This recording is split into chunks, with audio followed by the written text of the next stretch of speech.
Assalamualaikum warahmatullahi wabarakatuh. Saya Siti Priyanti Dan saya Eko Indra Permana.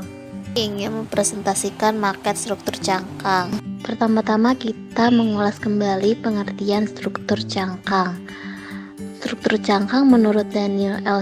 Kodek 1998, sel atau cangkang adalah bentuk struktural tiga dimensial yang memiliki sifat kaku dan tipis yang mempunyai permukaan lengkung.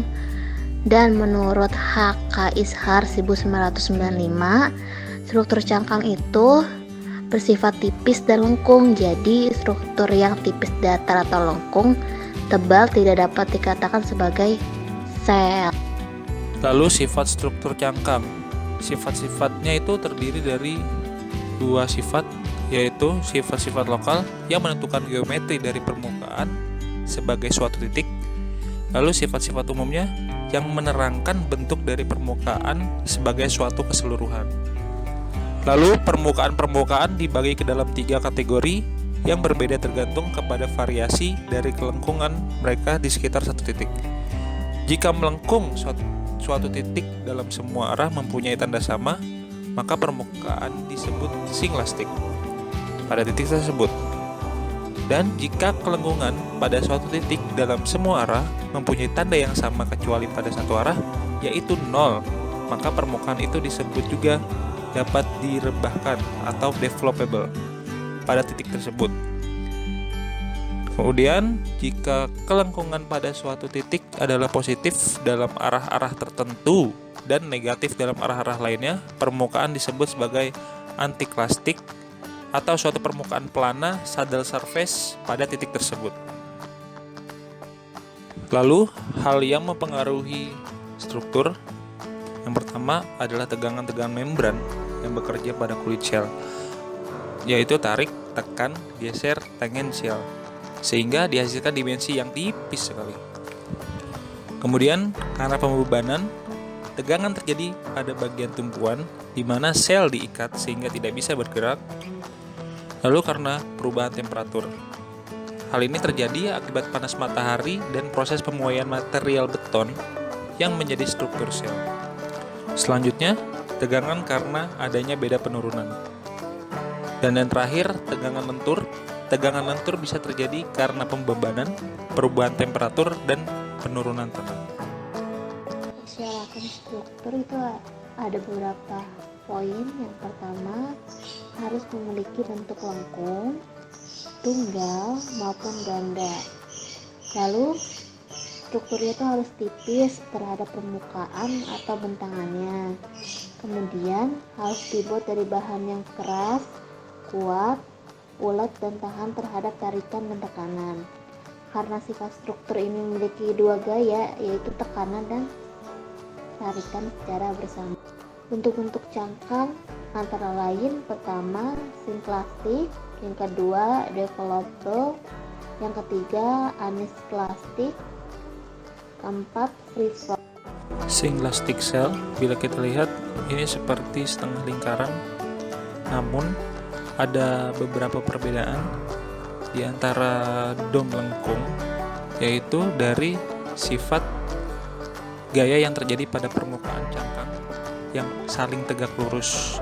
Kemudian di setiap permukaan itu ada gaya tekan dan gaya tarik. Bila di dalam lengkung itu hanya terdapat tekan saja tapi tidak ada tarik. Namun untuk cangkang singlastik pasti ada gaya tekan dan gaya tarik secara bersamaan. Kemudian ada developable cell, disebut juga barrel cell, yaitu melengkung ke satu arah dan memanjang. Struktur ini mirip seperti struktur lengkung, tapi berbeda di pendistribusian gayanya. Kemudian ada antiklastik cell, yang bentuknya adalah ada konoid, yaitu dibuat dengan menaikkan salah satu ujung lembaran sehingga permukaan yang satu lebih melengkung dari yang lain. Kemudian ada hyperbolic paraboloid, yang disebut juga hyper, dibuat dengan menarik secara berlawanan ujung-ujung dari lembaran sehingga membentuk saddle.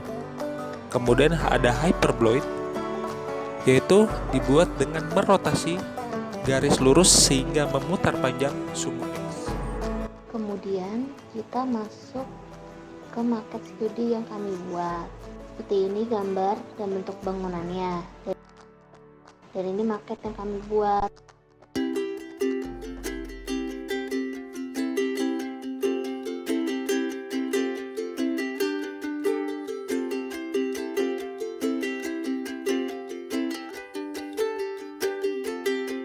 Maket kami mengaplikasikan atap berstruktur cangkang, yaitu bentuk struktural tiga-dimensional yang kaku dan tipis yang mempunyai permukaan lengkung. Struktur cangkang yang diterapkan adalah freeform cell dengan gaya-gaya dalam bidang yang searah meridional diakibatkan oleh beban penuh. Apakah gaya meridional itu? Yaitu gaya internal pada cangkang asimetris yang terbagi rata dan dinyatakan dalam gaya satuan luas.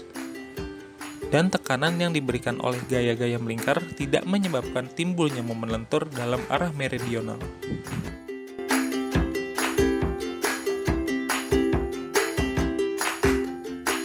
Pada pelengkung, beban seperti ini dapat menimbulkan lentur yang besar, sedangkan pada cangkang lentur dengan cepat dihilangkan dengan aksi melingkar.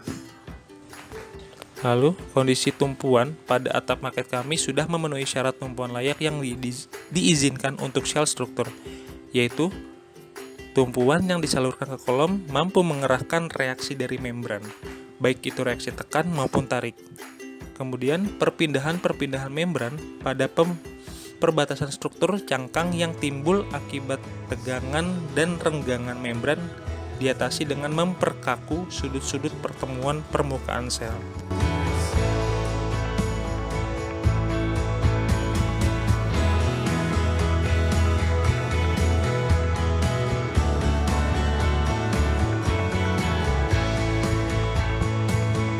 Demikian video singkat presentasi dari kami. Bila ada kekurangan, mohon maaf dan sekiranya dapat dikoreksi.